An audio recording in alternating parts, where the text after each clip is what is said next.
principle of manifestation. This is number 2 thing that you have to embrace. It goes along with attitude, okay? Goes along with attitude. Control your attitude, you control your thinking, you can control your life. You cannot control what happens in the world, okay? But you can control the meaning you give to what happens in the world. Does that make sense? You can control your mind, you can control the meanings you give to things. And that's where you have to start, right? We talked about your beliefs before. The principle of manifestation is a metaphysical principle.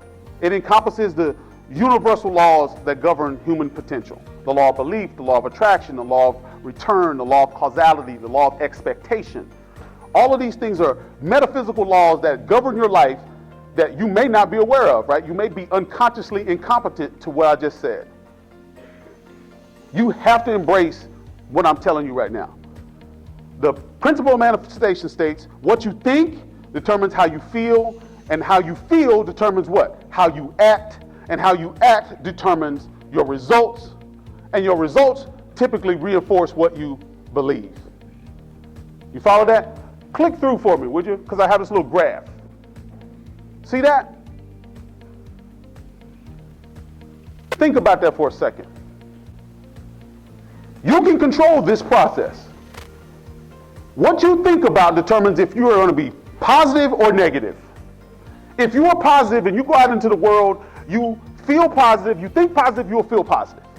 If you feel positive, you go out in the world and you make contributions that are positive. People respond to you positively. People smile back at you when you smile at them.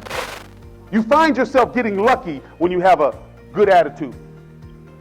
Because then, based on how you feel, you'll go out in the world and you will act differently, right? You will put in work and make contributions that are positive. And then when you get positive, make positive contributions, you have to reap what you sow. Have y'all heard that term before? That you will reap what you sow? That's the law of return. What you put out into the world is what you get back from the world, right? So your actions and your behavior are going to determine the results that you get. And if you get good results, then they're going to reinforce what you believed in the first place, that I can make a difference, that I can change my life, that where I start doesn't have to determine where I finish. Just because I grew up in an at-risk environment with drugs and violence and dysfunctionalism, guess what? I didn't have to stay there. So when everybody was doing that stuff, I said, you know what? Man, you know what? I'm going to go hoop. I got some other stuff to do, man. I'll catch up with y'all later. And I'd go to the gym and I'd play basketball. So I wound up getting a basketball scholarship when I wasn't the most talented. I wound up defying the odds. You know what the chances are of you getting a Division I basketball scholarship in this country? It's like 1 in some kind of million. It's crazy. I didn't know that. If somebody had told me, Dave, you'll never be a collegiate athlete. You can't get a scholarship, man. They only give out. There's only 300 Division I schools in America. You know how many kids are playing Division I basketball around the country? You can't get a scholarship, man. You're from Garland.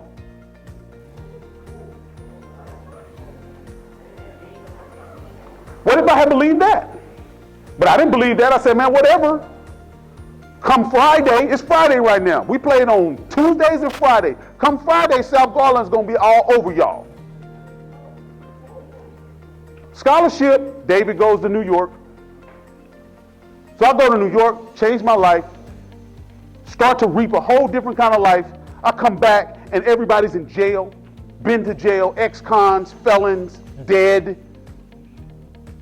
I'm like, what happened to people? They didn't believe they could. They told me how I'm special. I'm not special. I'm no different from you guys 20-something years ago when I was sitting in an auditorium and there were people coming into our school. You got to want to, ladies and gentlemen. You got to take this information. I've given you a lot of info here. We only got about 10 minutes left, maybe 7. Giving you a lot of info to think about. A couple of observations. Next time y'all come to something like this, y'all need to have a piece of paper and a pen. How are you going to take this information back if you didn't write it down?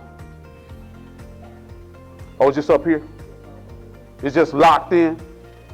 Okay, I hope. But guys, this is not something to play with. If you believe you can, you will. If you don't think you can, there's nothing I can do, there's nothing your teachers can do to change that. Next slide.